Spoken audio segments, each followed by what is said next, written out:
Good evening, and welcome to satsang.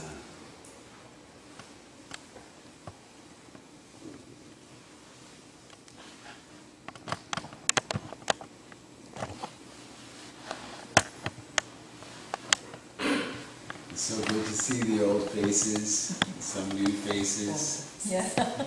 Yes, we're getting old. You guys, what are you doing back there? Did the chair get... Well, no, please feel free to sit there. I'll have to... Bill's the angel on my shoulder. Thank you for the music. If I didn't disturb it, I was having a business meeting next door. That's what I feel inspired to share tonight.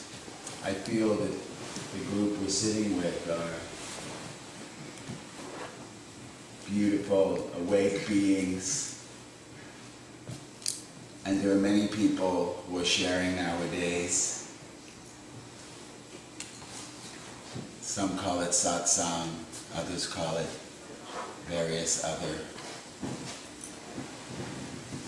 teachings.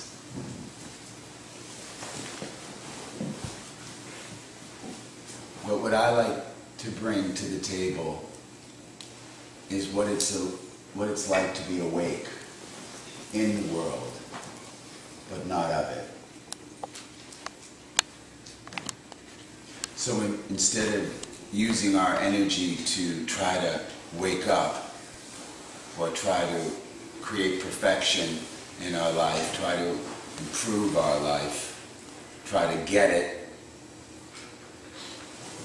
try to become enlightened, whatever it is that motivates people to come to events such as this. I know some of you come just to see each other, or to see me, because we love each other, and that's good too. But there's something else bringing us together. Maybe our minds don't even know what it is, you know? Maybe it's our consciousness, our spirit, that is somehow bringing us together in this gathering.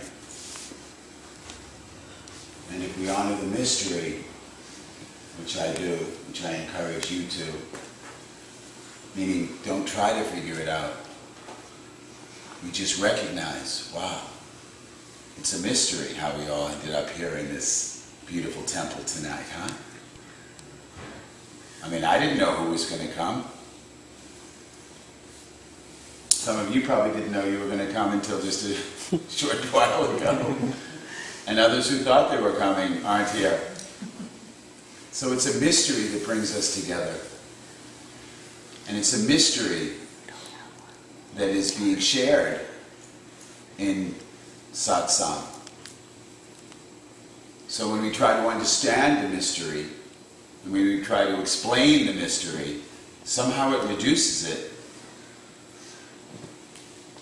And then what you get is a lot of concept and ideas. And then people start to fight over their concepts and ideas. And that's called religion.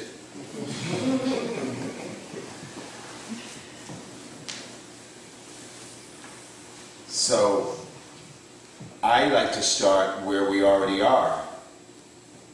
Like, it's a given that we're spirit. It's a given that we are. I am. It's a given that we are consciousness. And then from there, to explore what it's like to be awake in the world. And that's why I even offer these intensives, like tomorrow, a little bit more in-depth with a smaller group, to individually work with your own path or journey. Because I do that work as a counselor, to counsel people. I find joy in that. But in satsang, it's the recognition we already are, and to explore what it is to be awake in the world, in our journey. To really start from the place we already are that. So everyone's with me on that? There's nothing to get. I'm not the teacher, you're not the student, I'm not enlightened, you're not unenlightened. That's all bullshit. And if any teacher or anyone you sit with suggests otherwise, please get up and walk out of the room. Take your money back.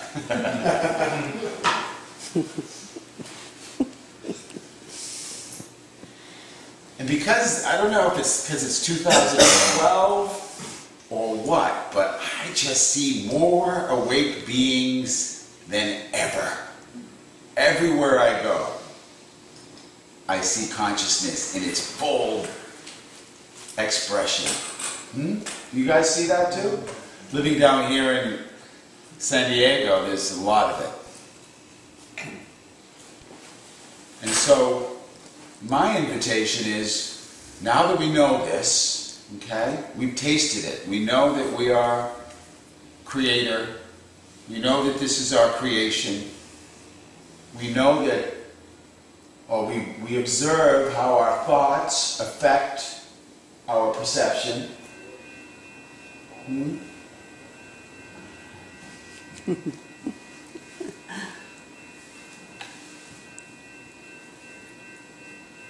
And we begin to take responsibility for that in our lives.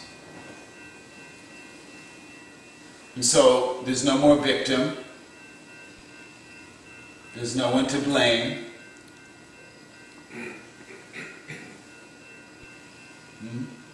And in a way, there's nothing to get. So again, what are we doing here? Right? But I promise you, there are other events going on right now, some that people are paying a lot of money for, where they're trying to get something. Yeah? You know those people? They're trying to get something. They think there's something to get, and once you get it, then you'll be happy. Once you understand, then the heavens will part. Jesus will show up. And a long beard. He's back there, by the way, with glasses. He's gotten a little old. He's got glasses in it. Being Jesus. You know, I mean, that's the fantasy. You look like you're behind bars back there, Bob.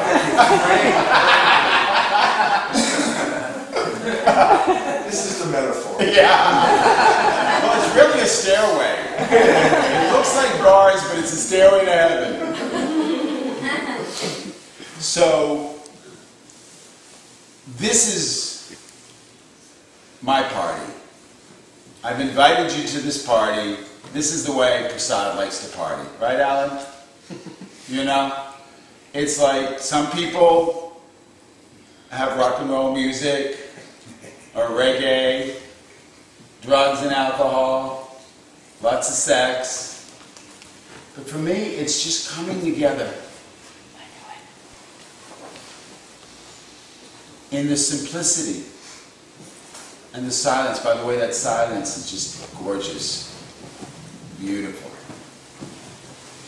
And we come together with nobody in the way. And in this coming together, the oneness is felt.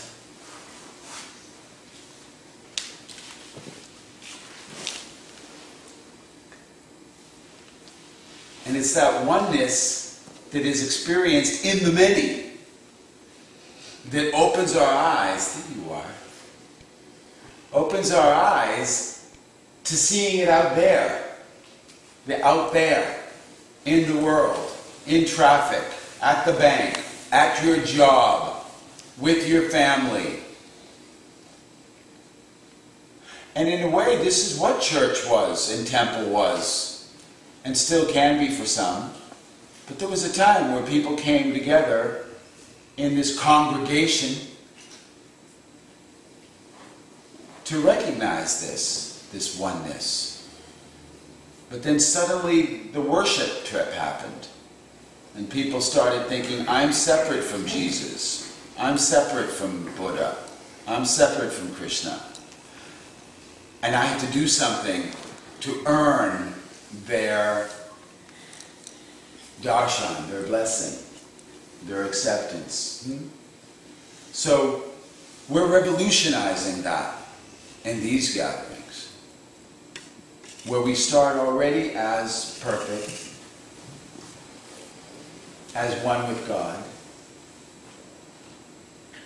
and then we explore the possibilities. That's what I'm interested in, at least. Are you? Because, you know, we can go another way, and I think some of you have sat in satsang have been there, where, and I think Alan could meet me in this one, where, you know, nothing matters, it's all an illusion, there is no doer, who's there to change? You know those ones, right? It's all destiny, so why do anything? It's all happening in perfect order, and there's no doer to change it. And I say, great, that's a step. Who's been there, by the way? You know, and there are teachers, you know, from Nisargadatta lineage, the I Am That, wonderful book. Now it's become a Bible. Who's read I Am That? Who knows what I'm talking about, right? Now it's become a Bible. When it was just some biddy salesman, biddies are cigarettes, for those of you who don't know, in India, who would have little gatherings in his house just like this, and he would share, and he would answer questions. And then some American found it, translated it, and then each and every one of us read it, and it was nectar for us, huh? It was like, wow! Advaita, non-duality. And then it became a Bible, and now people are worshipping that and thinking that's the way. And it's not. There is no way. You're already here. So even that, you know that saying, if you meet the Buddha on the road, kill him? You've heard that? This is what it means. You can't put it outside yourself no matter what. Okay, so the Advaita, that's what it's called in India, Advaita. So everybody makes a big deal of Advaita. What does it mean? Non-duality. What does non-duality mean? Oneness.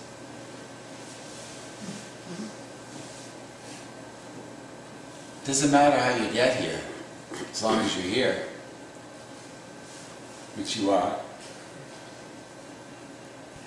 So, the people who get, and there's a whole sect, or cult, if you will, on this idea that there's no doer, what to do, it's all happening by itself, I don't have to take responsibility for anything. And that's a wonderful device, as Alan said at dinner, of surrendering the ego. But what is the ego? Nothing but a thought. It doesn't even exist. All these people are doing all this work to get rid of their ego, and it doesn't even exist. It's just a concept.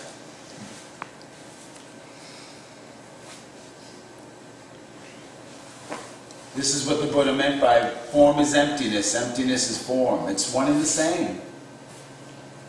Who's trying to get rid of the ego? The ego!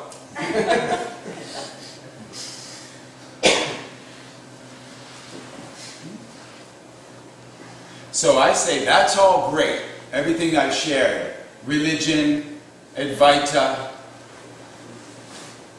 realization, that's all great. It brings you to the place where you already are, where we already are.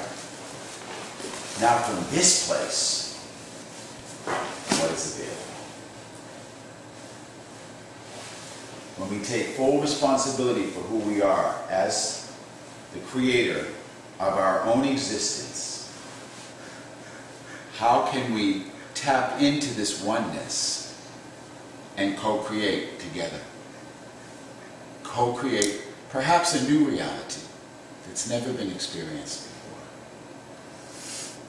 A new reality, not from the past, not a regurgitation of what has come before, but brand new, fresh, from the emptiness of the silence that we were all sitting in.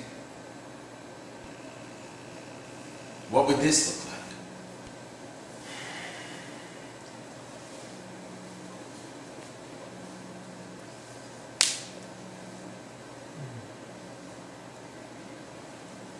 like? Are you with me? It's like you used to come to these groups, didn't you, to get something? To work on yourself? Who still is? Be honest. Because we'll help you get finished with that if you want. But you remember those days? You'd come to get something, to feel good, to get rid of something, feeling bad, right? And then something happens, a shift. When you got it, you got what can't be gotten. And what remains? Peace, effortlessness, a sense of everything being in alignment, even when it appears to not be. Huh?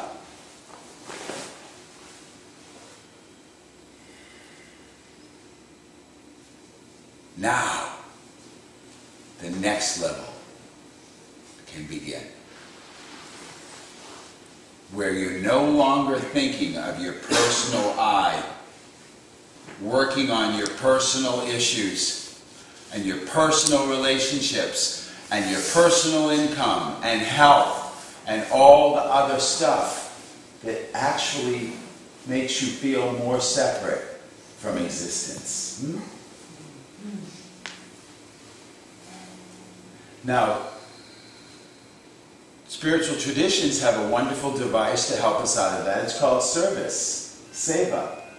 It's a beautiful one, and I'm sure there are many in this room who are in total service, you know, and you really know how to give of yourself to serve the greater whole.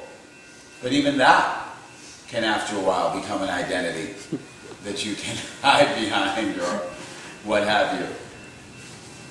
So what I'm speaking of is this total surrender of this sense of personal I. This total non-identification with your own story, your own idea of what is right and wrong, your own sense of pain and pleasure, your own ambitions. It's like when you give birth to a child. Who's a parent here? Who's a mom and dad? Yeah. What happened when that child was born? In that exact moment, what happened to your personal needs that you were chasing prior to the birth of that child, huh? I mean, maybe later you recovered them, but in that moment, you surrendered them. Yeah? It's like that. But your child, in this case, is your creation, is existence as you know it to be.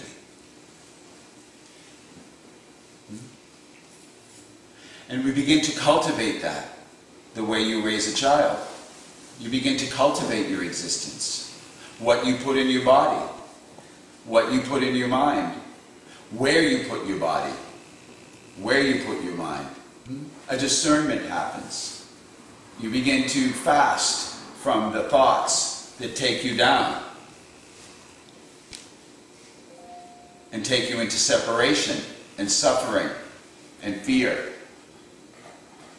Isn't that what happens? You feel separate, you suffer, and you're afraid it's going to go forever. You're afraid there's no way out. And then you come to something like this, trying to find a way out. Luckily, those people didn't come tonight. I can feel it in the room. It's fantastic. You didn't come here to get anything. I love it. It's beautiful. I don't even know if you came to give anything. I'm not here giving anything. We came together to recognize what already is.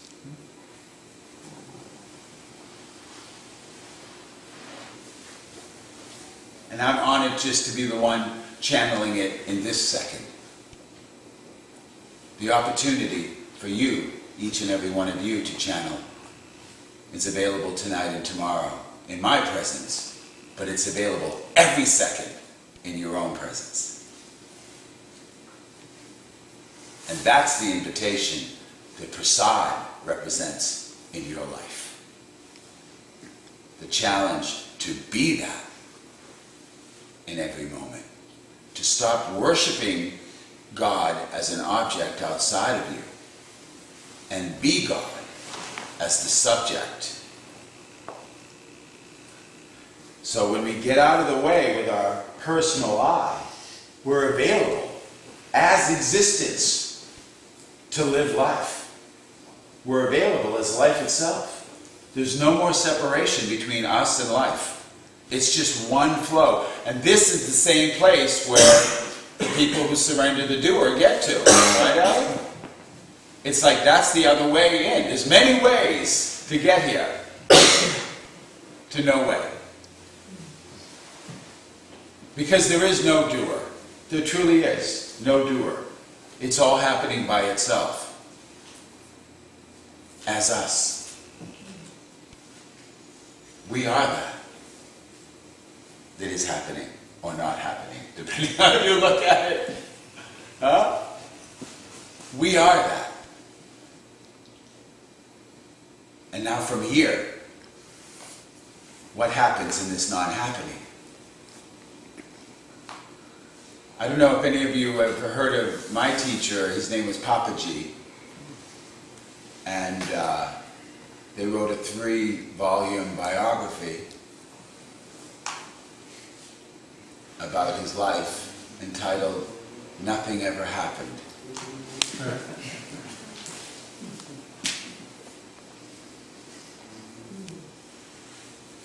But as somebody today on Facebook was challenging Alan,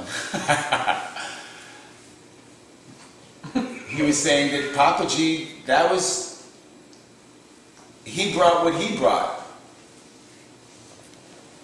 And the next level is wanting to come. And that's what I see. I'm Papaji Jr. Ramesh Jr. You know, it's the next level that wants to come through all of us. So if we're busy honoring the past, Yogananda even, if we're busy honoring the past as our doorway, then we may miss what's available in the present as our breakthrough, as our enlightenment.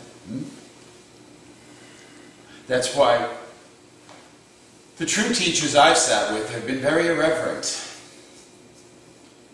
Very irreverent. U.G. Krishnamurti.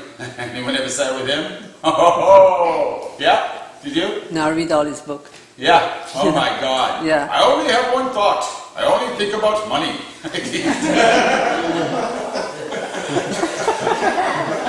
He lived on white chocolate, completely irreverent, the complete guru buster.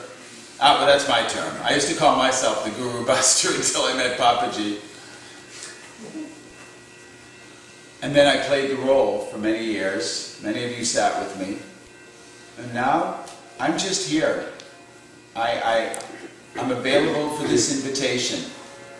I'm available to hold space for you to realize yourself and for you to give satsang.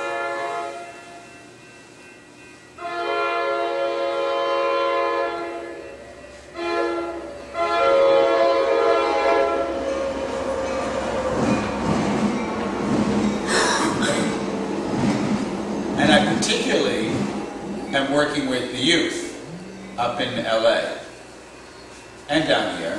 We had a few young ones come late last time. Where's your kids? My grandson's rehearsing for a play. Oh, nice. You got in the play? You made it. Yeah, I got it. And she's got a show tomorrow night. Yeah.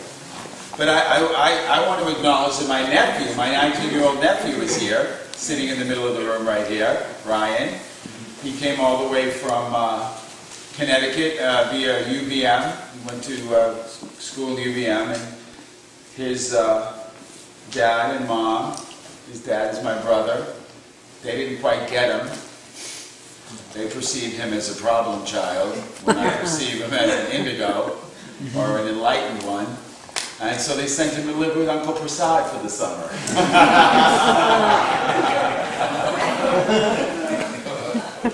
Worked out, huh? Oh yeah. But this is his first formal satsang, so I'm excited he's in the room. But we have informal satsang everywhere we go, huh, Ryan? Yeah. All week. Yeah. Just everywhere, everywhere. And the beautiful thing is with Ryan, it brings out in my friends who are in their 20s, late 20s, early 30s, a lot of them, they're musicians, artists, whatever, up in LA. It brings out their satsang to teach him or to share with him. And that's really what I'm about with all of you. This one, amazing singer, channel, just brings in the magic.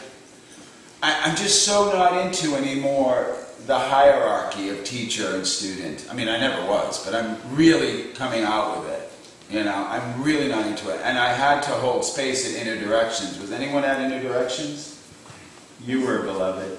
Did anyone else go? Oh, good. Just a few, just you four. None of you else did.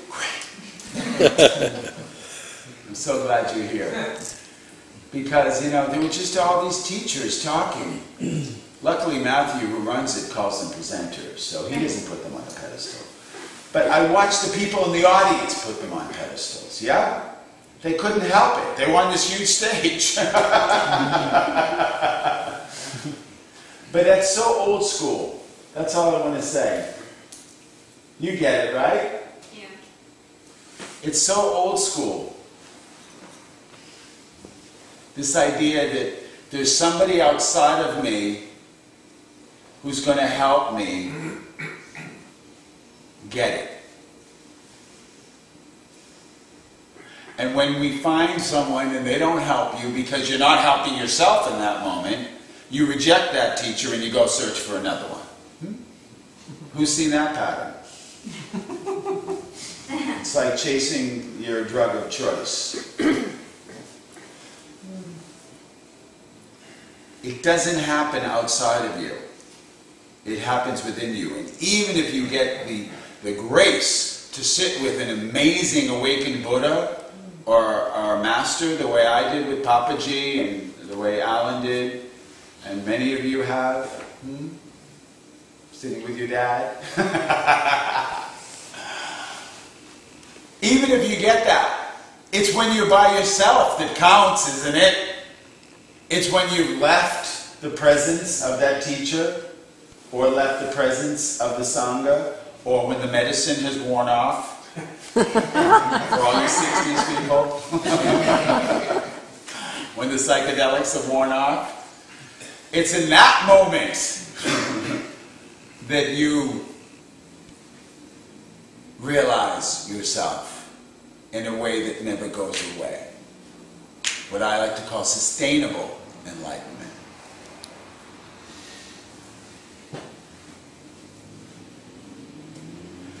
As Papaji would call it, the unchanging awareness. But again, you can all taste awareness when you're meditating and you're not watching your thoughts, you're not thinking your thoughts, and you're watching your thoughts. And then slowly you watch the watcher. And then you fall into awareness, which is the nature of who we are as consciousness. Beautiful. Now we're resting in awareness. And even then, there's a next level that wants to come. And that's what I'm wanting to address with us tonight. That's what I'm pointing to tonight. The mystery of creation. How all of this comes into existence.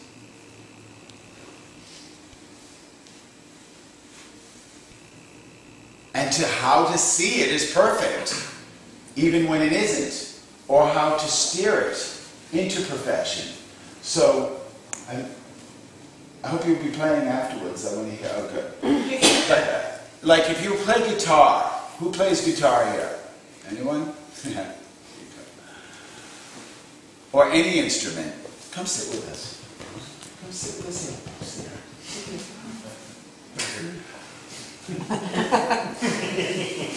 He's the puppet master. I'm just the puppet. But when you're playing guitar, you know, it's like one could say, oh, the guitar is perfect, but it has to be tuned. It has to be tuned to a certain frequency, and then it plays the notes out of thin air. It seems to be out of thin air. You pluck the string, and out of thin air, a note appears. But if the strings are not tuned to a certain frequency, it's dissonant. It doesn't have a harmonious resonance. And the Buddha, you know, you might know this famous story, you know, because he had been a prince, right? He'd been a prince. He left his materialism and became a hippie. He rebelled against the king. I don't like your riches. He left his wife and kids and went and hung out with the hippie monks who sat by the river playing music and eating a bowl of rice. Huh? He was still searching when he was a monk. He wasn't a monk from overflow. He wasn't a monk from realization, which is what I'm pointing to here. He was still searching. He was renouncing to get something, no? The Buddha, what was he looking for? An end to suffering. Right? And then he heard the sitar teacher teaching his student, saying, if you tighten the string too tight, it will break. But if you don't tighten it enough, it won't play. And that's how he came into the middle way. That's when he realized that it's not either or. It's the middle path. But what I'm saying, because that was 2,500 years ago, humans are evolved, some of us. Are evolved. Even musical instruments are evolved. Some of us play on electronic digital. Right? And you're still playing with the resonance, and you still have to tune in the frequency. Right, Mark? Because if you're not tuned into that frequency, it just sounds like dubstep. That was that went way over all your heads. So dubstep is the new music that the kids listen to, and it sounds like wah, wah, wah, wah. Oh my God! It's an acquired taste, I promise. Is that the sound of evolution? They think it is. Yes. So I go there and I celebrate with them. But yeah, they think it is. Yeah. So that tuning of the frequency is what I'm pointing to. So we're in silence, we're abiding as awareness, and we're watching our life rise as a song. And sometimes it's dissonant, and we're fighting with our girlfriend, or fighting with our kids, or fighting with our boss, or fighting with the person in the next lane over in traffic. And one can just simply accept it. That's a level of enlightenment, truly, is that acceptance. But prasad holds the space for something else to happen, because I know it can. Because I've hung out in the argument, I've hung out in the acceptance, and now I'm hanging out in the transformation, where you literally retune the frequency within yourself, and suddenly that fight falls away and turns into a song. It turns into lovemaking. Huh? Are you with me on this? This I know is possible. And this is just what I'm bringing in this moment to all of you masters. So that perhaps you'll bring it to your sanghas, to your congregations.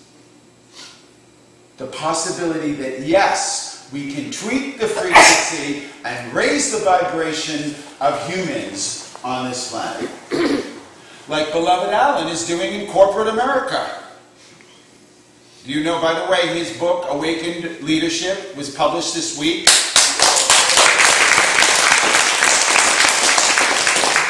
Quite an accomplishment. For those of you who are authors as well, you know. But the reason we're applauding Alan is because, this is why I wanted you to sit here. I didn't know that, but is because he is reaching out with this very teaching or non-teaching that we share. He and I share the same. That's why he invites me to his home. He's sharing it in corporate environments to businessmen and women. And that's his contribution to raising the vibration of this planet. What's yours? Because again, if you're going to be a social worker in service, trying to help people who are suffering, get out of their suffering, that's noble. I've done it. I've been a therapist. I've been codependent.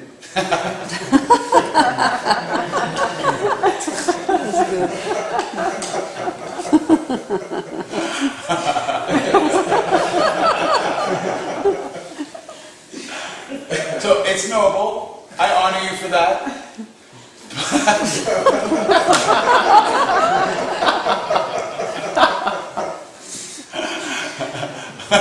But does it really make a difference, Bill? Huh? Can you solve the problem on the problem level?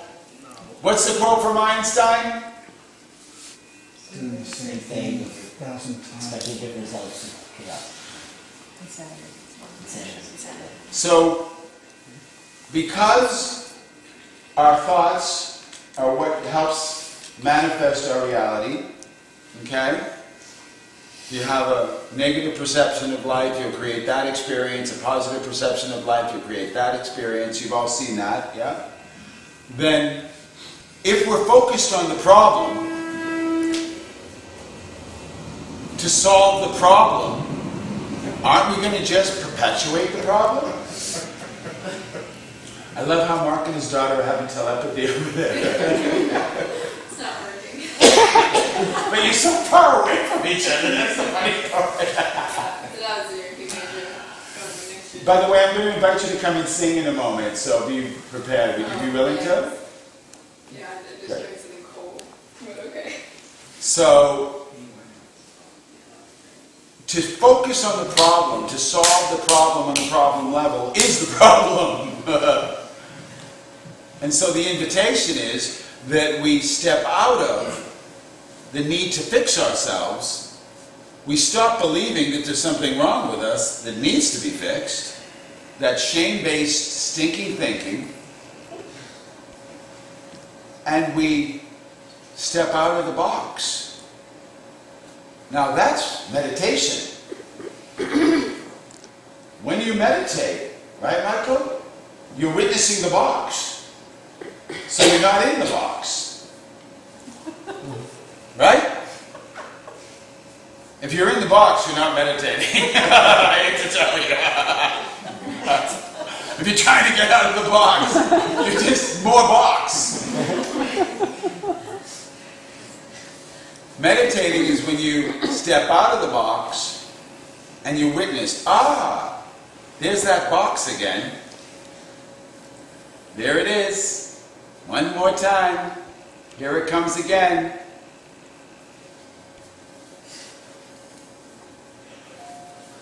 Oh no, that seat's taken. Are you waiting for the restaurant? No. I'm just dancing. You've replaced Alan, you see? So easy to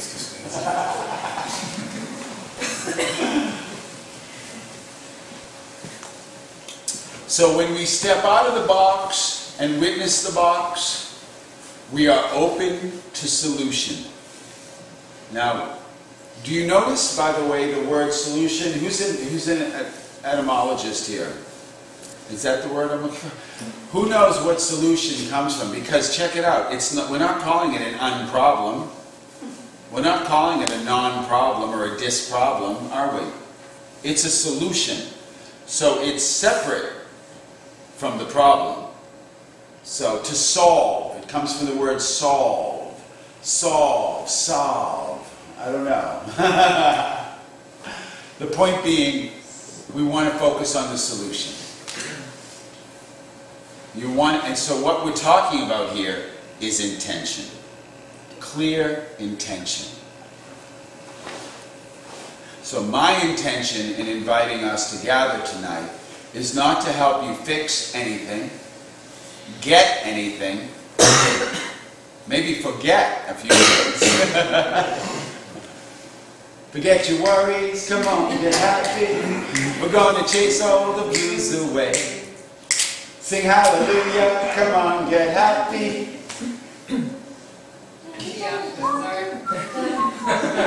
Who is that?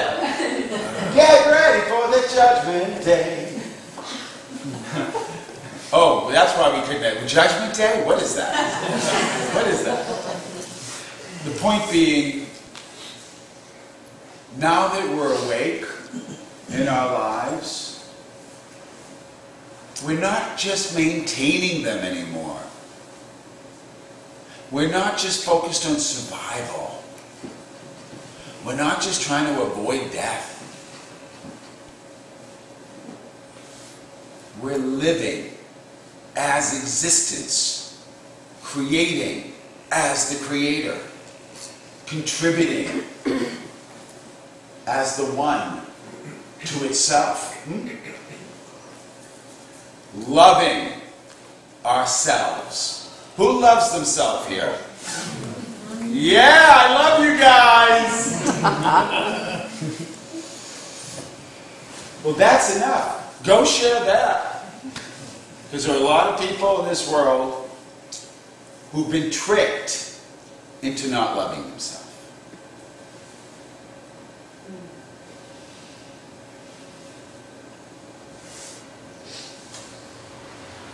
Does that sound like a little victim consciousness there? I'm not sure. I should look. But they were taught to not love themselves. They were taught it was arrogance. They were taught that it was sacrilegious, blasphemy even. Selfish. What? Selfish. Selfish, exactly. Don't be selfish. So we love ourselves. Who knows that they're God consciousness? Again, I'm not speaking conceptually. I'm speaking direct experience, where you just have a sense from deep meditation, in the quiet silence, you tasted what I'm talking about, okay? But that would, back in the day when people woke up and shared that, what'd they do? They crucified him. That's right, baby. But what I always say to groups like this is if enough of us wake up, they can't crucify us all.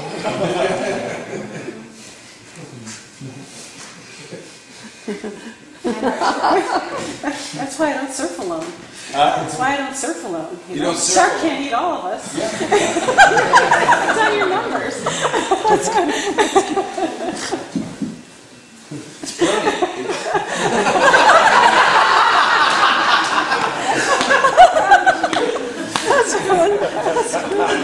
That's why we drive all together on the highway.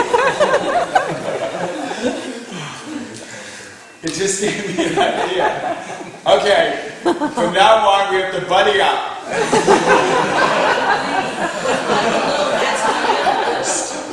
Come up here. Enlightenment buddies. That's what we're creating here. Enlightenment buddies. What's your name? Linda. Hi, Linda. Hi. Sad. I'm Sam. So what were you just saying? I just said I agree. You said buddy system. I No, said but yeah. I agree that when I'm at my worst when I'm alone. Yeah, when you're alone, you're at your worst, you said. And what do you mean by that? I mean, when I'm recognized, when I'm seen by another of me. Oh, I thought you meant when you're totally alone. That's what, when you're alone, meaning no other people around. Yes, no other people around. Right. But what I was, but where I went in my Yes. response was to what I wanted, not what I didn't want. That was interesting. But when you're alone, I'm just curious, like by yourself, not necessarily in meditation, but alone with your thoughts, alone with your activities, are you at your worst then? Or did you mean when you were alone with one other person? No, I meant alone. Yeah, I knew that's what you meant. That's why I called her up here. That's good. He's good. That's good. Because who else knows this? Okay, that's why we come to satsang, to gather, to feel the Shakti, the power, the energy, the love together. But who else knows when you're alone?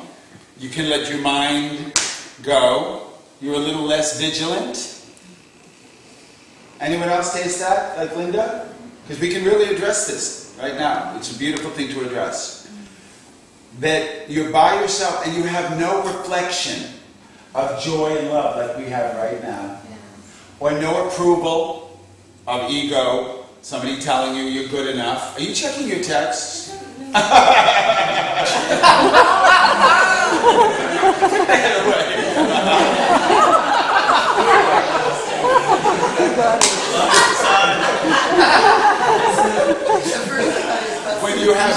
When you have no one to reflect with, you reflect with your own ego. Don't like it.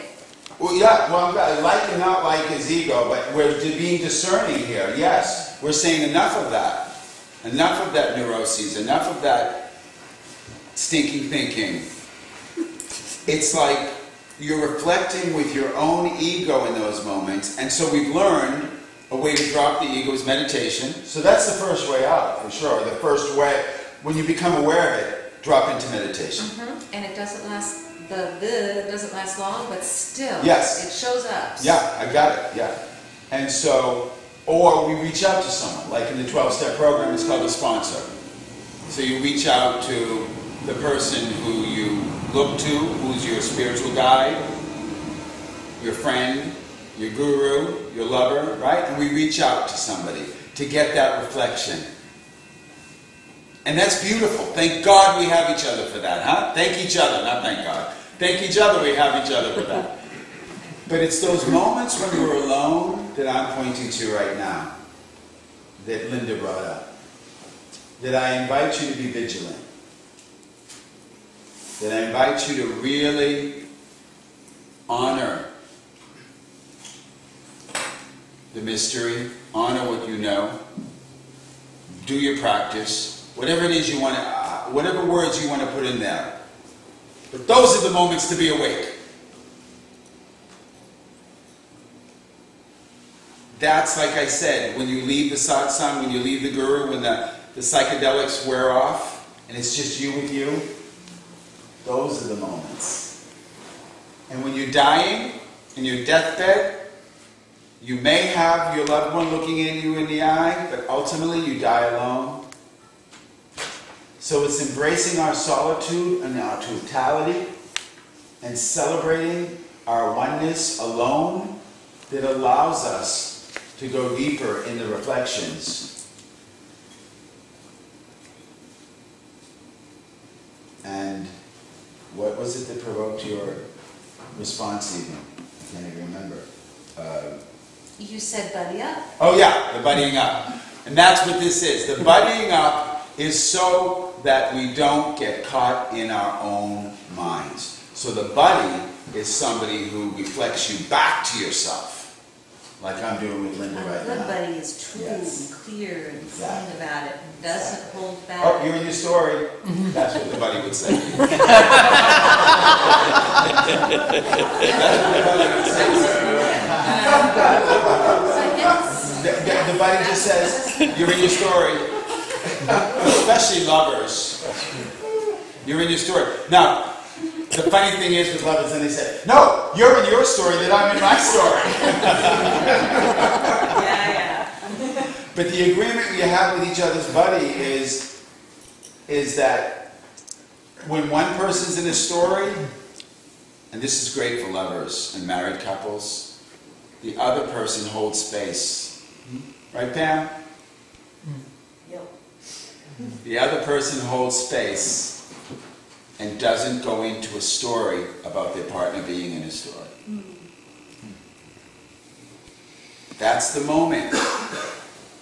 But you have the agreement with your buddy, you're in a story.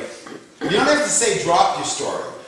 The minute you say drop your story, what happens? Right, Justine?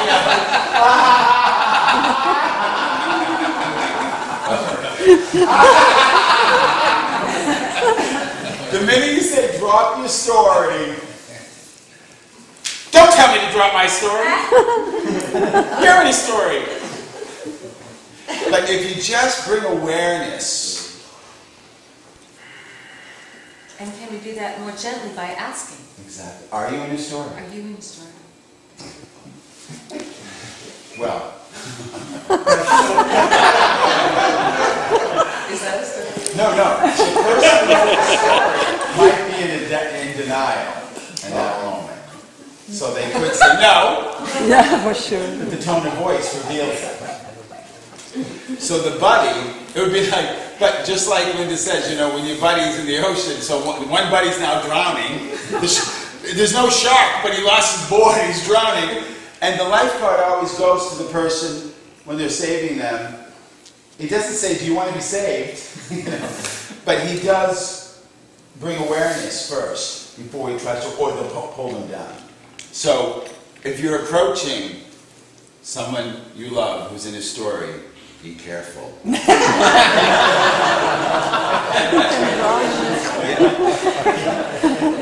Absolutely. That's good. But I love how Linda said that. It was great. She's like, no, you could ask them. It's like New Age parenting. Right? You ask the child. Right? How old are your kids? I have no children. Oh, good. I don't either. Come on, New Age parenting is when you ask the child everything. Right? Do you want this? Do you want that? Are you sure you want this? Yeah.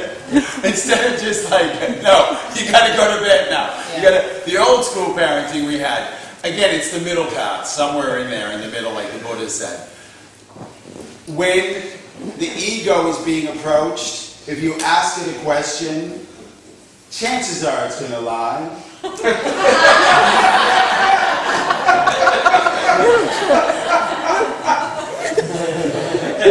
Little chance.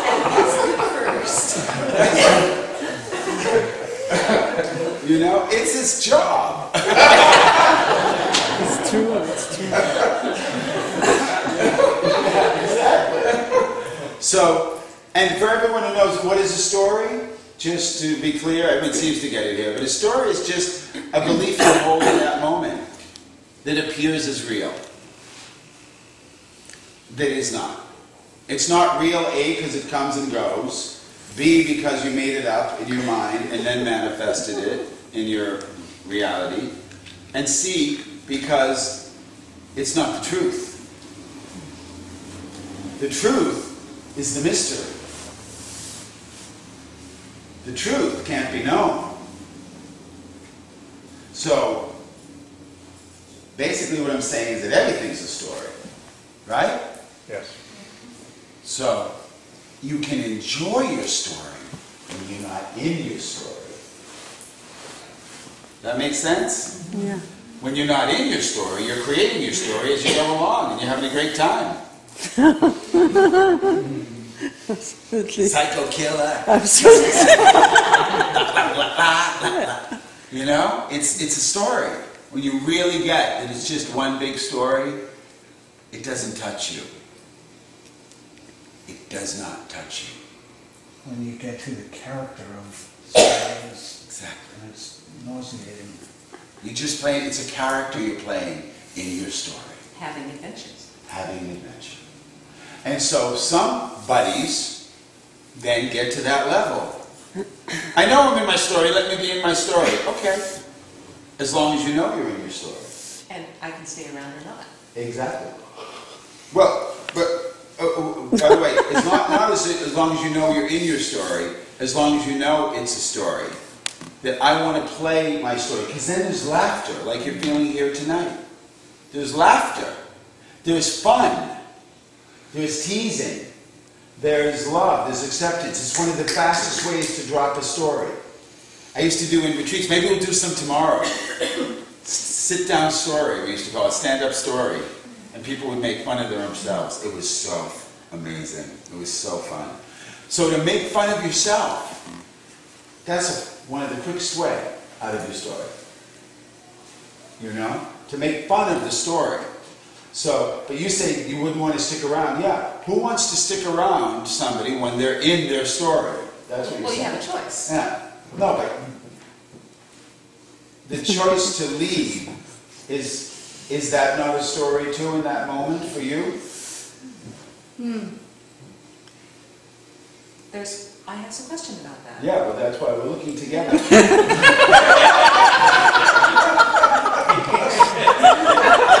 just happening without the question.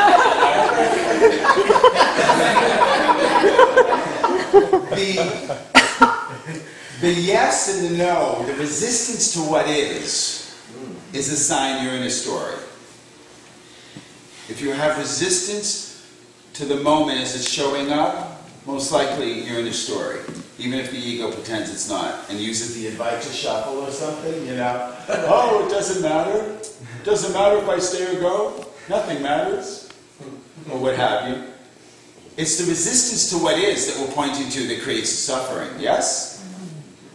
So, if the person, if your buddy, your enlightenment buddy, is in a story, that's what I was inviting you to hold space for them. And holding space doesn't mean running out the door. And this is where the question comes Yes. up. Discernment. Yes. If someone's being physically violent or abusive in a way that I am not, that I cannot take care of myself and be in that space, then I think that's the choice. That's when you choose. Yes. Here's a story. I have two young friends. One of them was busted for LSD. He spent 3 months in jail, federal jail, before he got his bail, because his parents wouldn't bail him out. And then he got out. He called me, because I'd been working with him, counseling, called me, oh, I just found out that I don't have to go back to prison, that I only have to go to drug treatment for a year. I was like, thank God our prayers are answered. 3 days later, his girlfriend calls me because he got angry with her, threw her down on the bed, yelled, whatever. It was definitely violent. She felt unsafe. She called the police.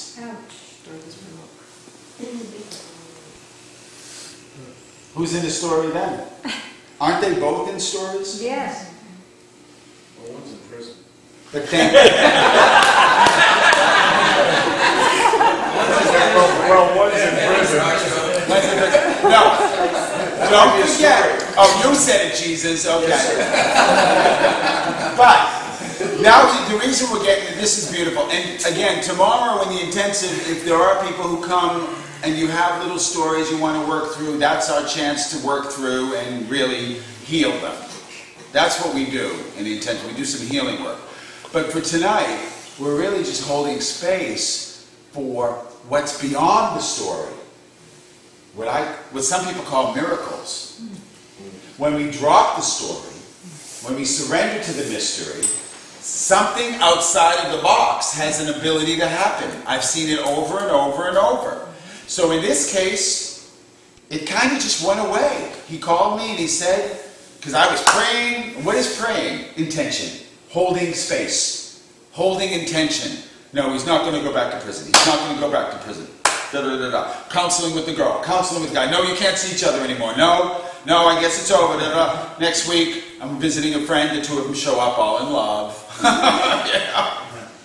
Now, there's an agreement, no more anger and violence. I had a whole conversation with him about dealing with his anger, blah, blah, blah, okay? He has to take responsibility for that, all of that. But he just contacted me and he says he thinks that he's going to be able to get into the drug treatment program after all. Nice. And it's because he gets the lesson in his own consciousness. He's only 19, 20. He gets the lesson in his own consciousness. And life shifts accordingly.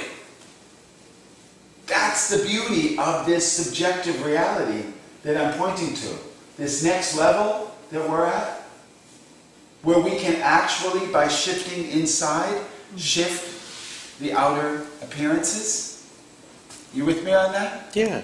That's the invitation, yes. How can you take responsibility and you hold a space? I don't say the space, you hold the space, and you still have to be in relation, so you're trying to not get caught on that, whatever it can be interesting, because it triggers you somewhere. How you can hold it without being caught, and staying there, what you're saying, you keep your relation running and suddenly start to shift on that space. Is that what you're saying? Yes, and you're relating to her too, yes? That's exactly what you're speaking of. But first of all, we're talking about holding space. So try to catch space right now. Try to catch it. It's not something you can catch. You can't catch it. It's inside already. Exactly. The phrase holding space, thank you for coming. Good night. The phrase holding space, the word holding maybe isn't even correctly. What is it? It's Staying. opening the door. What was it you said last time, Alan? Something about opening the door, holding the door open? You're giving it a line in your story. You're giving it that space in your story. So if you don't hold space for it, another line fills in there. That's it. And what did we remember the space between the two thoughts, Ryan? That we came up with someone? That's the idea. You're holding the space between the thoughts. Yeah. The in-breath. Yeah. The in-breath with non-attachment. Yes, with non-attachment. Yeah. But what did you say before that? The infinite? In-breath. The in-breath. The in-breath. You're holding the space for the in-breath without attachment. The in-breath? The in-breath. The space Inhale. between the breaths. The out-breath, the in-breath. Don't get caught up in the breath part. Okay. I get you. Yeah. No, the idea of holding space between the thoughts which comprise the story. Okay. And it's in that space that the miracle can happen. Because the space is outside of the box. Now there is space in the box, but it's a limited space. And so suddenly that space becomes contaminated or old or stale. So we have to step out of the box to get the in-breath. Right, you're back in there. There you go. Yeah, but right? but it's about frequency. Yes. Come back to that. We're talking about tweaking the frequency. That's exactly what this whole satsang is about. Exactly. Raising the vibration. So when we hold space for another, is to raise their vibration from their own identification with their suffering, which is based on the past, which is what I'm calling the box. Contains all the stories. This is bravo. This is nice. You registered that? What did you say? Did you register that? Did you record it? What you just said? Oh, you know what? This time I did. Okay. And he is too. I know some good stuff. No, it was really beautiful. This is an amazing crowd. I love you guys. Yes. But yes, dear. Holding space. And Yes. releasing judgment as well, because if you have any judgments about it, you can't hold the space with the person or your experience. So you have to release your own stories So you have to release judgment, and you also have to have compassion and love in that space. Of course. But when we're saying holding space, it's not necessarily for anyone in particular. Then that releases the judgment immediately. But if you are going to pick up the story that it's for that person, then release your judgments within that story, for sure. But holding space is what I'm doing right now tonight. I'm holding space. And then, is that how loud I was, Justine? Yeah, really. Oh God, I apologize. So, Jesus. So, holding space is an impersonal act, the way we talked about earlier in the evening. There's the personal and the impersonal. 1 second. So the impersonal is the space. The personal is the thoughts. Yeah. So you hold space for yourself first. And then you're holding space for the reflection or your enlightenment buddy. Yes. I just wanted to join your story. Please. It was like we're enlightenment buddies, but then all of a sudden somebody was trapped by holding space. At least that's what I heard. There was a trap. And then I had to get out of that story. And so I'm just wondering, if we're enlightenment buddies, doesn't that mean that one person is going to allow that person to experience their story with love and non-judgment and peace and, of course, no violence, no trap, and all of that? I mean, we're buddies. Yes. No, exactly like, what's your name? Jan. Lynn? Jan. Jan, exactly like Jan said. Yes, that's it. But what I'm inviting you to recognize is if you're holding space for yourself that way first, then it's a non-doing. You are the space. And so, and the buddy is your own self.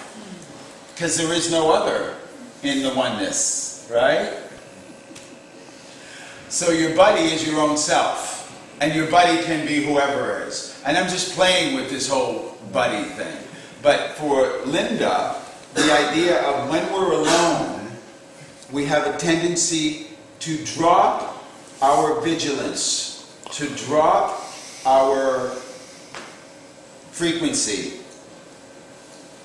and get caught up in the mundane, daily activities that are regression material sometimes, or sorry. Does that make sense? Yeah.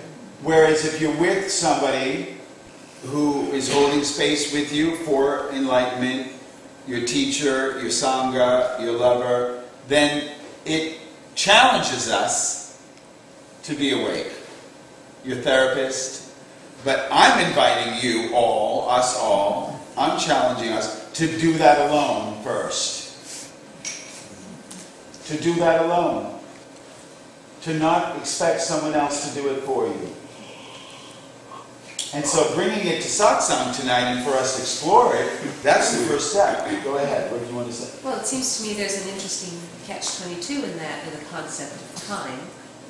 If I don't buddy up, as an example, until I have done it for myself. No, you buddy up until you've done it for yourself. Exactly. But if you do it for yourself... Well, there's always that, because you're not with somebody all the time, so each moment alone is a practice. Be your own buddy. Is practice. Is practice. Is practice. That's it. She gets it. But thank you for being willing to share that, because ultimately that's the moment when you're authentic or not. The moment when you're with yourself. Right? We have lots of good questions. You can say sitting. I can stay sitting. Yeah, if you want. Yeah, and then I have to Yes. later. Okay, that's what I thought we go to. Yes. How do you use your awareness to judge for yourself when you're in that situation when you're not able to keep your space because you're with the other? And so, what to do in that, instead of like, okay, I can't raise the vibration, instead of that, I'm losing my vibration. So how do you protect yourself? Well, Linda gave us the satsang. That's what I wanted you to say. Linda gave the satsang already that you leave. There's nothing wrong with going away. Now, you used an extreme version of somebody being violent. But what if they're just sucking the energy? What if they just do not want to let go of their story? They want to be right. Yeah. They and somehow, you remember I used the lifeguard metaphor? Yeah. Then you say, okay, enjoy your story. I'll see you when I see you. I'll hold distance for you from a distance. I'll hold space for you from a distance. That's the nature of space. From outer space. That's the nature of space. But your question, you know, it's like, I don't have the answer for you. The question is the answer. So in the moment when you're with someone, your awareness of how your energy feels in their presence, and the compassion rises, the lack of judgment, all of that, and then suddenly it's too much and you can feel your energy drop. It's like that might be the moment to say, listen. Well, Jesus called it pearls before swine. Yes, he did.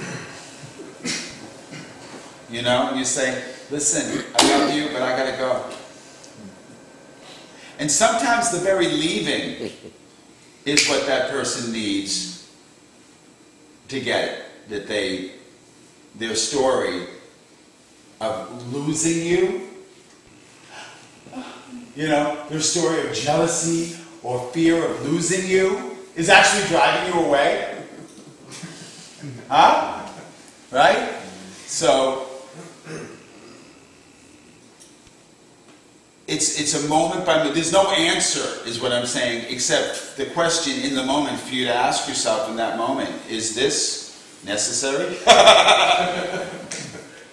Who is it that needs to stay? You know? And that's inquiry. When we inquire, who is it that's trying to rescue you? Who is it that's trying to enlighten the other? Because that might just be the ego trying to change the other, because the other makes your ego feel uncomfortable. So that's where the non-judgment compassion comes in.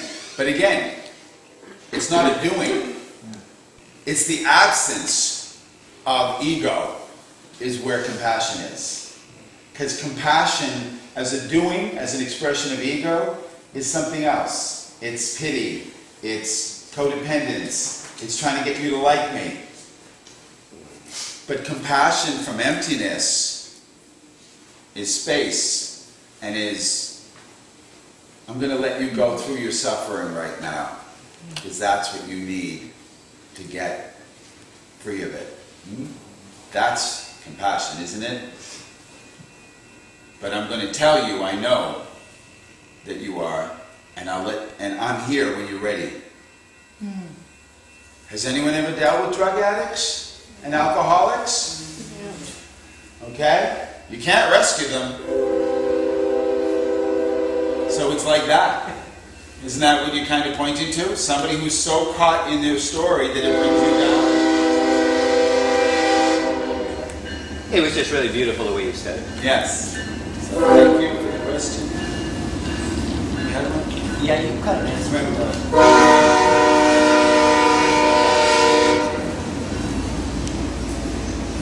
Justine, can we give you one? Yes, it's right behind you on the table. I meant to tell you. I figured it would be. Oh, there it is. Thank you. Okay. I was just going to, you pretty much touched on it just now. I was going to say, could we describe holding space as simply means being?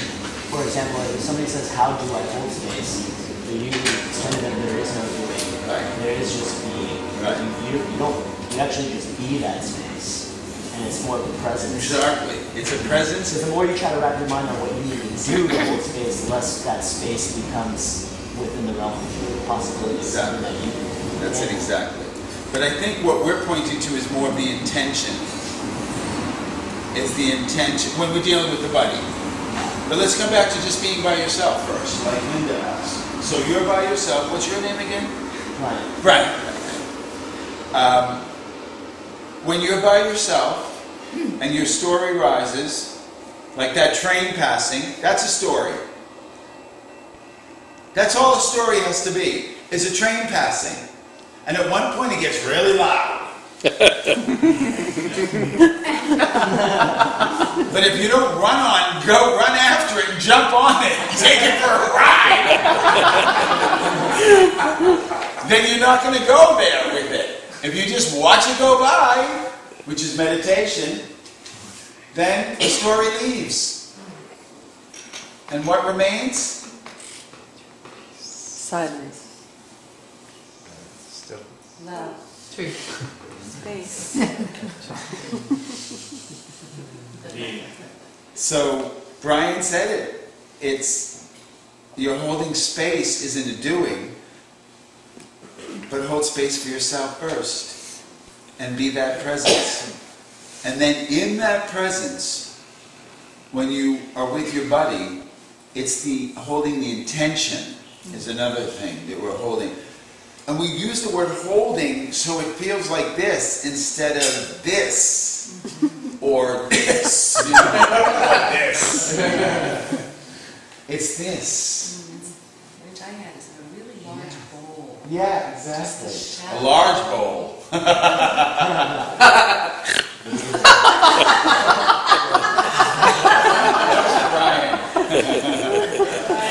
So, oh God, I heard a great one from Alan today. What's the definition of a libertarian? A Republican with a bong.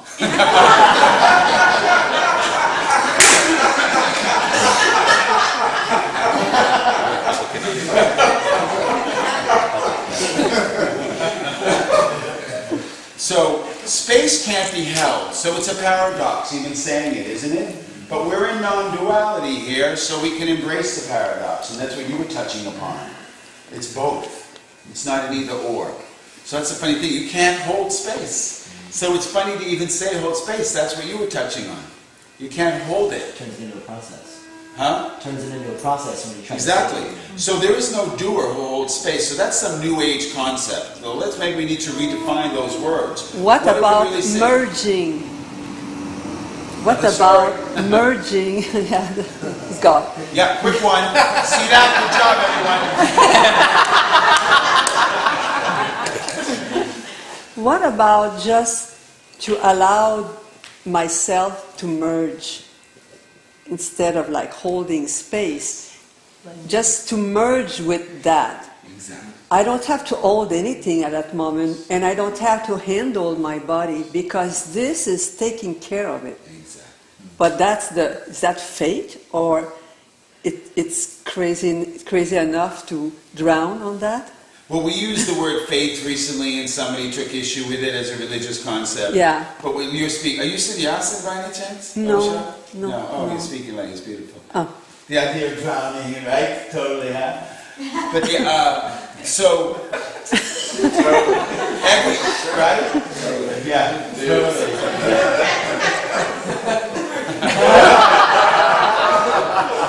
But the idea of even the idea of merging and disappearing suggested that I that perceived itself as separate in the story exists. Oh, this is interesting. Yeah. So, but as part of the process, the I merges and emerges, like the train. And what about more this movement here? No high, no down, but just like Expansion. I will say, I say drowning, but I will say, let this drown me, or let this take the space. It's not like there. No, but this is the space. This, You refer to this, it's a Buddhist term, right? This okay. is the space. Yes, yeah, Brian?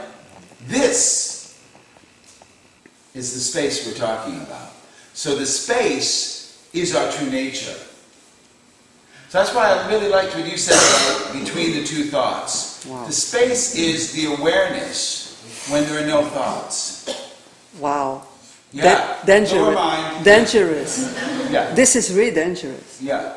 Dangerous? Yeah. Dangerous for the ego. I think you have to do that slowly because the mind has its own life, and if you don't take care to treat your mind right, the mind can come crazy and it's dangerous to lose it. This is a whole nother conversation. Okay, yeah. No, but I'm just going to say that's what we would call a story. Oh, okay. Wow. No, seriously. Really? It's a big story. Can everyone see that? It's a big story. You could create a whole line of therapy based on that story. Oh my God. You could create a religion based on that story. Wow. You could create a practice based on that story. And it doesn't mean, I'm not invalidating in any way. I'm having compassion and judgment. I'm not judgment, right? Am I doing a good job? Right? Psychedelics are part of that story. Psychedelics is the break from it. Yeah. You know that. Yeah. But you mean people losing their minds? Yeah. If you go too quickly. Hey, let's go to a questioner over here for a second, because he has a question, and I know him that he's a student of Kriya Yoga. Oh. And Kriya Yoga from Yogananda. Remember I used to always tell you remind me of Yogananda. You so do.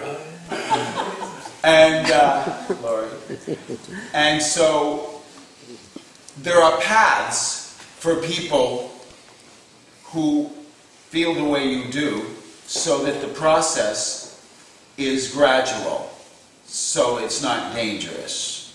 Okay? No, seriously. Yeah, but I like that it is poor madman. It's like this. It's in a second. Well, there is only now. All now. So we will come back to you, I promise. Yeah. Because it's one conversation, but he's had his hand up for a while, and I just have an intuitive. What's your question, Michael? The last three people, they've all touched on. Exactly. What did you want to add to it, Michael? I would like to add to what she was saying,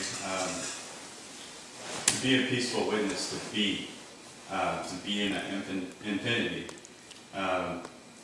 You can practice even-mindedness, and I mean, if you're overly excited or like attaching yourself to something where it creates all this excitement or sadness or whatever, it doesn't even have to be about attachment or detachment or delusion or enlightenment.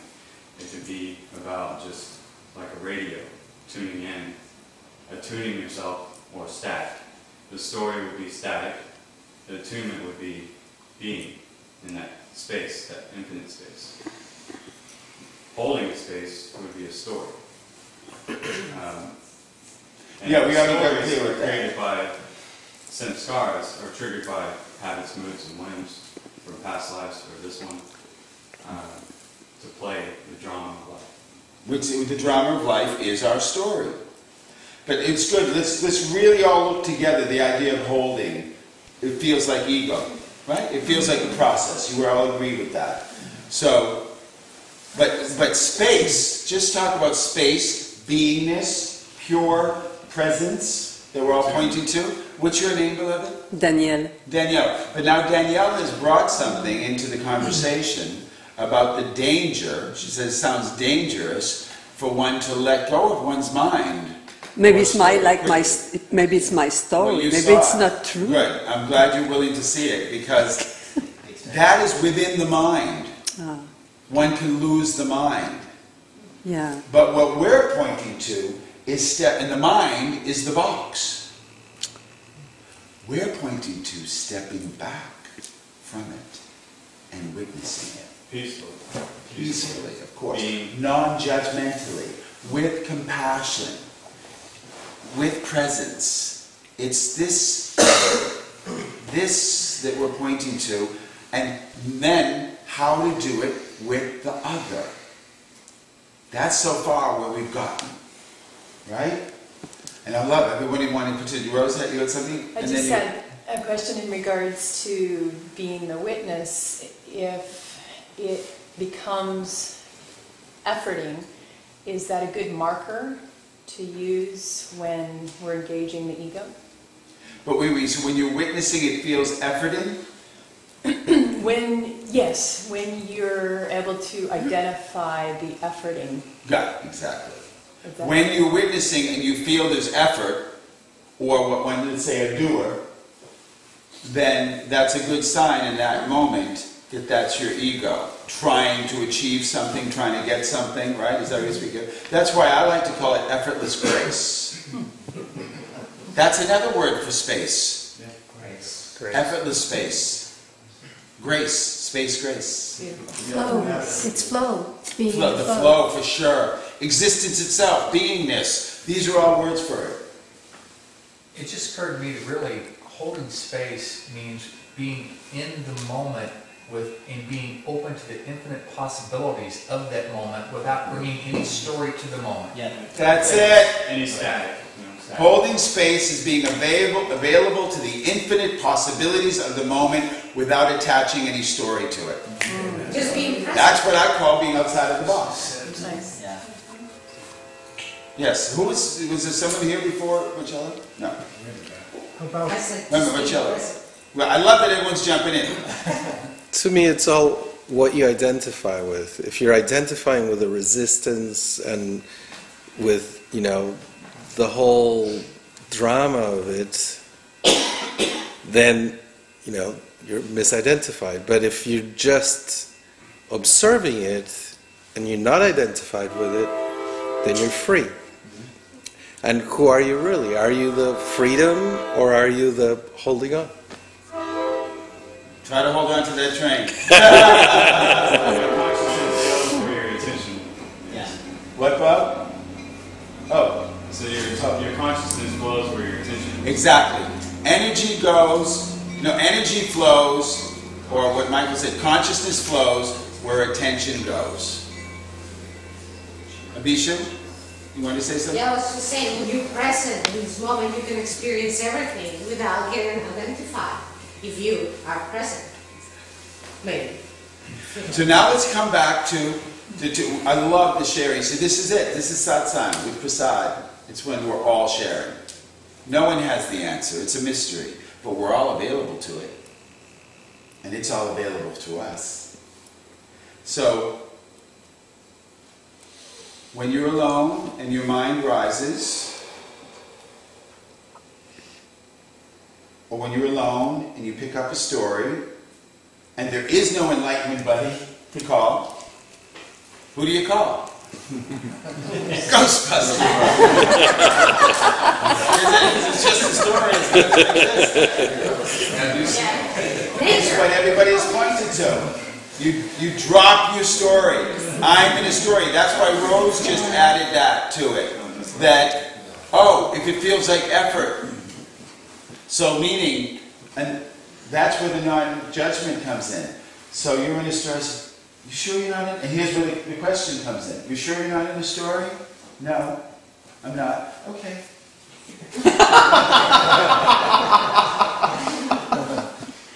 Really, that's what I mean by holding space. And so you're holding the door, like Alan said. So, okay. You're present to whatever needs to arise. Yeah, exactly.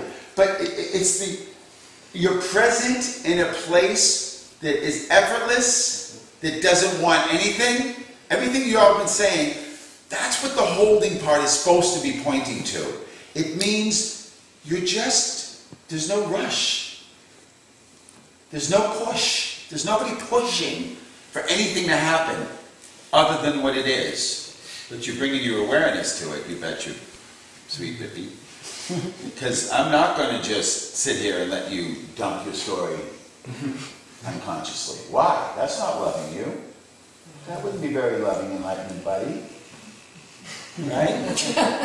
What's coming up for me is you use the word invitation or yes. invite.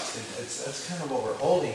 What was coming up for me is noticing where space is being held for me, where I can step into. I know this is my story, but this is where I can step into the flow.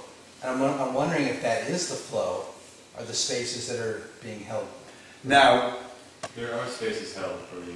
Like when you speak and Danielle shared it in a way that you could hear it about the disappearing. Because when you say, I'm wondering if it's spaces for me, now you're speaking from the me, which is the personal me. Okay? So that personal me is our story. That I was born, and that I will die is our story. So the minute you say for me, you're in a story. So to let that me drown, there you go. Now from the no me, what do you want to say about space? Well, so is there still an invitation? Or Yes, of course. What's the invitation? From no me, what's the invitation? it's the space. Yes. It's the being. It's empathy comes up. You see? Empathy comes up organically. It's not something you have to do. Okay, so here, and we wrapping up soon? We're going to have a little music to complete? Yeah. Empathy, compassion, love, presence, miracles, all can happen in space. But if there isn't space, if it's compressed, one thought after another, one story on top of another, one judgment trying to get rid of the story, then there's no space for the mystery to allow for something brand new to happen. Something that you've never even conceived of before. This is where true healing happens. This is where miracles happen. So that's what Prasad has been meaning by holding space all the time.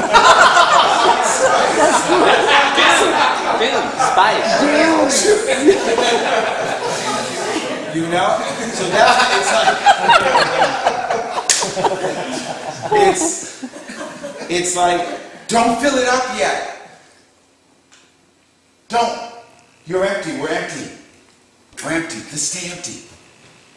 What's that? What's that? What am I saying? Well, give us a name for that. Don't fill it up yet. Don't fill up. Let the presence be realized in the space between your thoughts.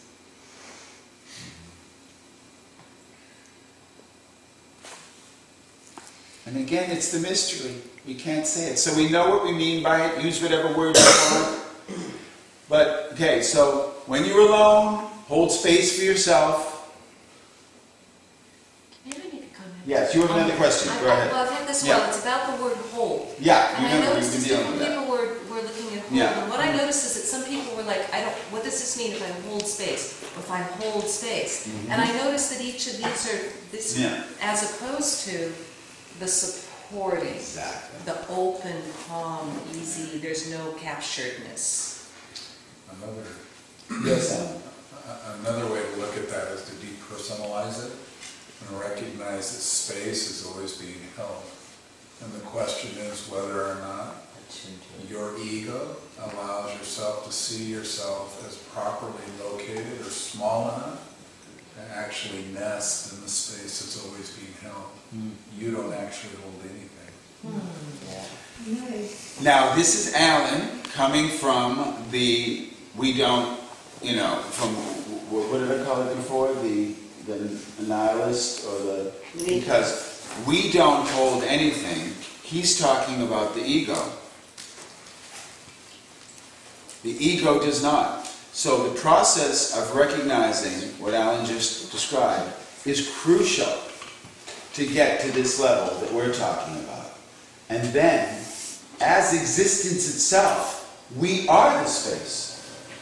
So it's being the presence, being the space itself. It does not contradict with what you're saying. What you're saying is the step that's required. It's like the disappearance you're talking about. It's the same. When you disappear, what remains? Space. So, when you're in your story by yourself, what do you need to do? Disappear. Recognize that this little I and her story not only is not important, but isn't even real. Or whatever words you want to use. I don't want to fill your mind with words. You understand? It's your process. But it's return to emptiness. Disappear. Realize the space is being held already. And be that space. be that presence, be that beingness. And from there, the rest takes care of itself. This I know. This is the part I will give you the money back guarantee on. I like that. No, I promise you. Right, Michael? This is the truth, right? If we hold, right, and when we get out of our own way. This is us resonating in Exactly. together. Exactly. Holding the space as one. Exactly. And this is the raising of the frequency. What's your name, beloved? I got it when you drank water. Spit it out. You caught me in a swallow. Diana. Cheyenne? Diana. Gianna. No, Diana. Oh, Diana. I heard Jaya. Jaya, Diana. Yes, you're all so gorgeous, so beautiful. It's just such an honor. It was worth the 3 hours in traffic to get here. That was a joke. It's a lot of training.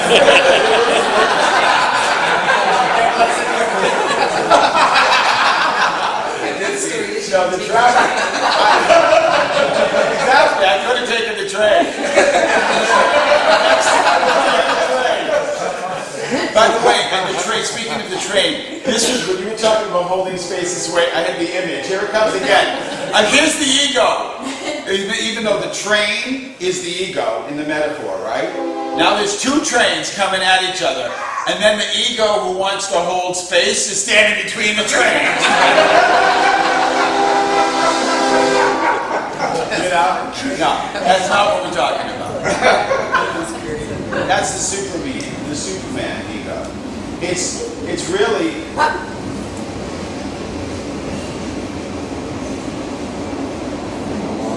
These kid freight trains. Oh, yeah.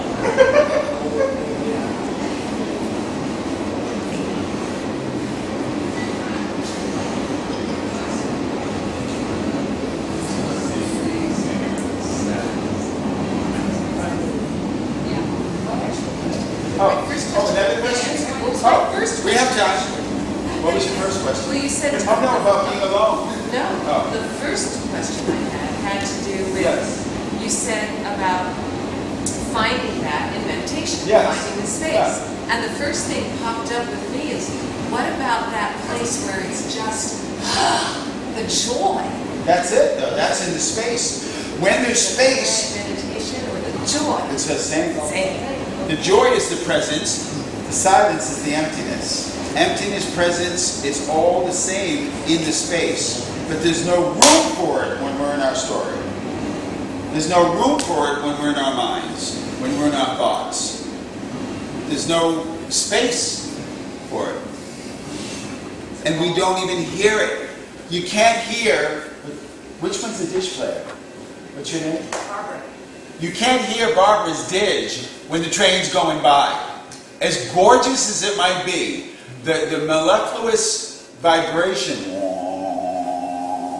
you cannot hear that when your mind, the train, is going by. Right? That's it. Okay? So, out of the silence comes the music. The music is your story. We tweak the guitar so that its frequency is of a vibration that is in alignment with who we are as God consciousness. And then our life reflects accordingly. Right, Shambhala? And my prayer is that enough of us do this together that we will create this new heaven on earth. A new way of humans to be together. A new way of humans to take care of our home and our planet. Are you with me on this? Yes. So, tomorrow is an opportunity to do it in your life specifically. If anyone going to join us tomorrow who can from this group? What is tomorrow? We're doing we should talk about it a little bit. Okay. We're doing a longer time together with a smaller group where we're going to look at how to recreate our individual lives from this higher consciousness. So who can come tomorrow? From 11 to like 4 or 5, something like this. And it's by donation. It's a suggested donation of $75, but it's whatever you can afford.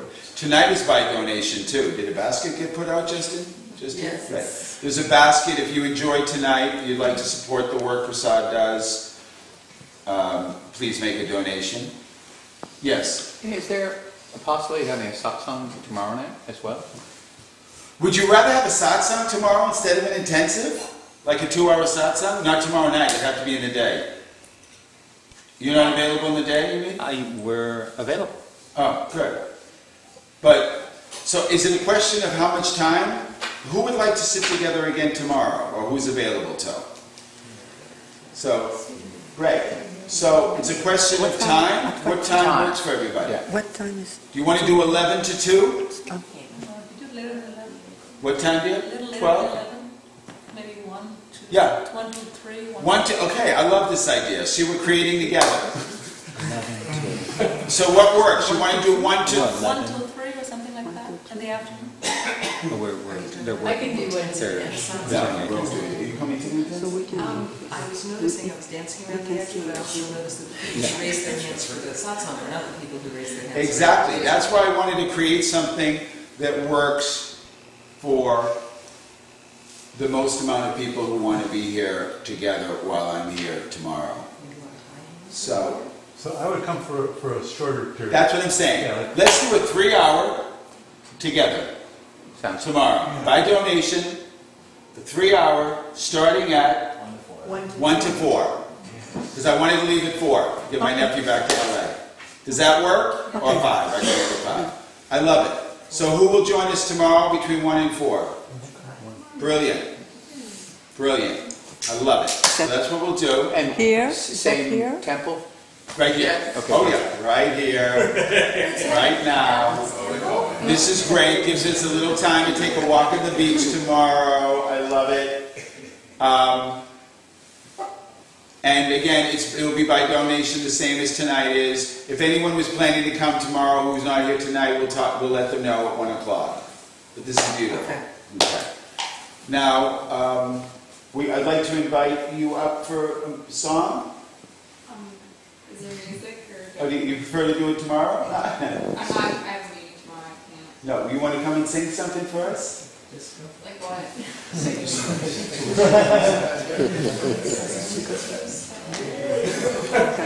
1 to 4 tomorrow. Come on up. And then Shambhala, I want you to come and share something too afterwards. And then we're going to finish the evening with a little silent meditation and a little bit more music from you guys. And if you're available tomorrow to come, please do. Before 1. We'll warm up the room again today. I met you when you were how old? 2. Wow.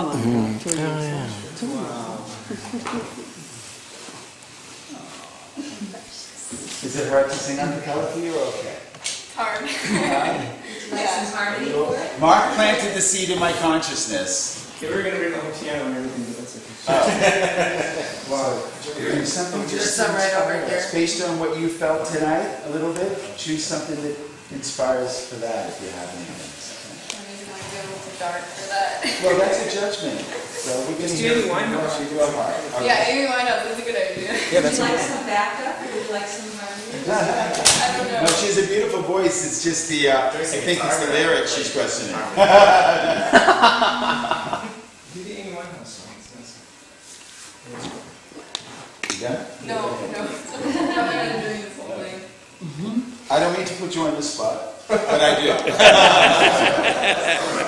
little late for that. Yeah, I get put on the spot all the time. Just do it now. This is an example of holding space. Same. Yes. Okay, I'm gonna close my eyes so I don't see any of you guys. Well, I'll close my eyes too with you. Wait, I get some more water. Thank you, Trey.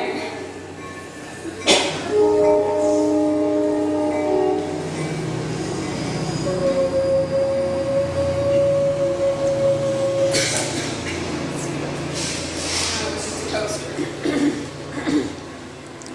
I'm recording it. It's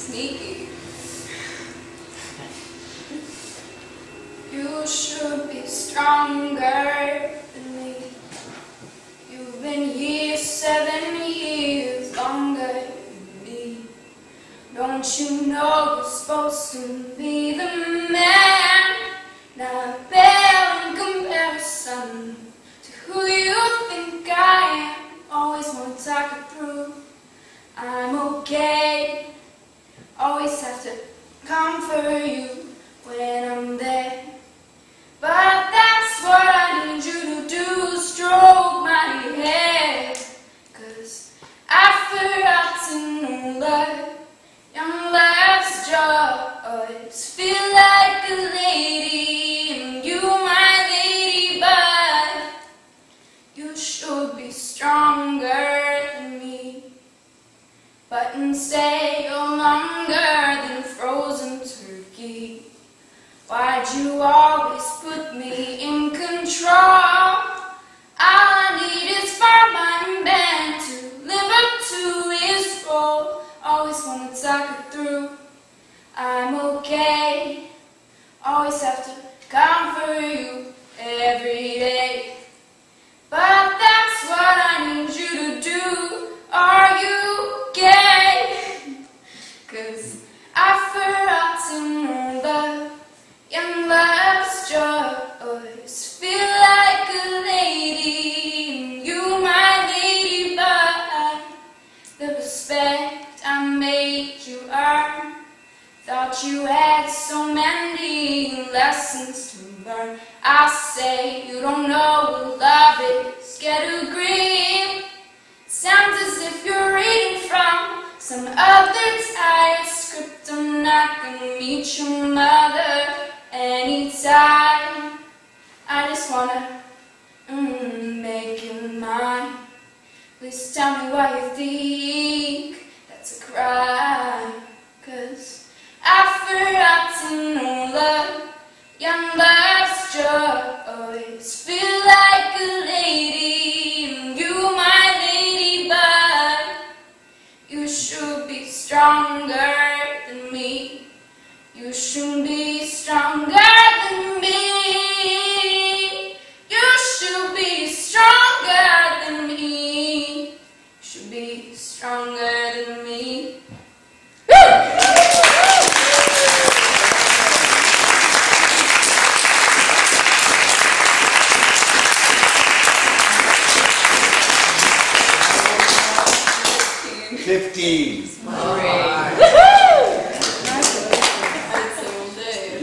First note I sang all day. Yeah.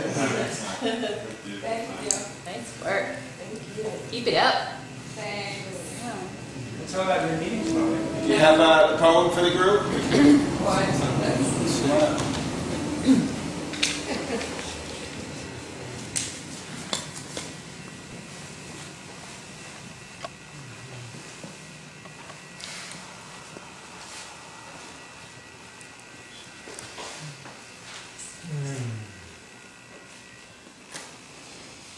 A wild eagle came and flew this temple over the sea and said, now I'm dropping all of you into ecstasy. And the ocean water rose up like lips kissing our body, till in our nakedness we dissolved into the bliss of this. This is prasad, this moment's gift. This is prasad, live. Prem Karuna shining in you. Prem Karuna, each moment is new.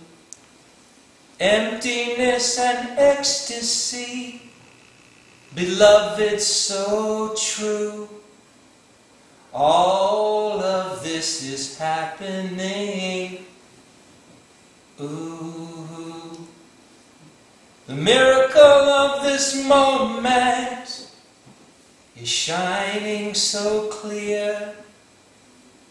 Oh, blessed beloved, now it's here.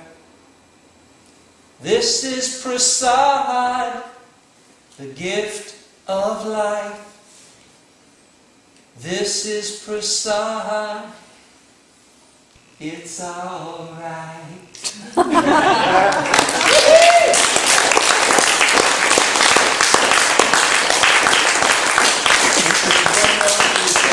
all something ooh, and it's all happening because of you. I felt that, and it is. It's all happening because of you, inside of you. It really is. Anyone else want to sing before we finish and see? Tomorrow there'll be more chance. I know Shambhala's wanted to sing since Inner Direction. So I wanted to give him a chance. And we've known each other 20 years or so. You know, I thought the other day I was going to say 15. But yeah, 15. No, we flew on that flight to Hawaii 25 years ago. So I'm so honored that Shambhala is here in presence. And I'm so honored you're all here. And I'm so honored you guys are here. If you'll play us out, we'll have a few minutes of sitting. And then if you'll keep playing as people are leaving, I'd be honored if you'd like to. And remember, just let those trains keep on passing. That's right. Don't get on them. And we'll see those of you tomorrow at 1 o'clock, and the rest of you next time we come. If you aren't on the email list or Facebook of Justine's or mine, you could sign up on that. I got that paper. You have a paper? I forgot to put it up. I'll grab it.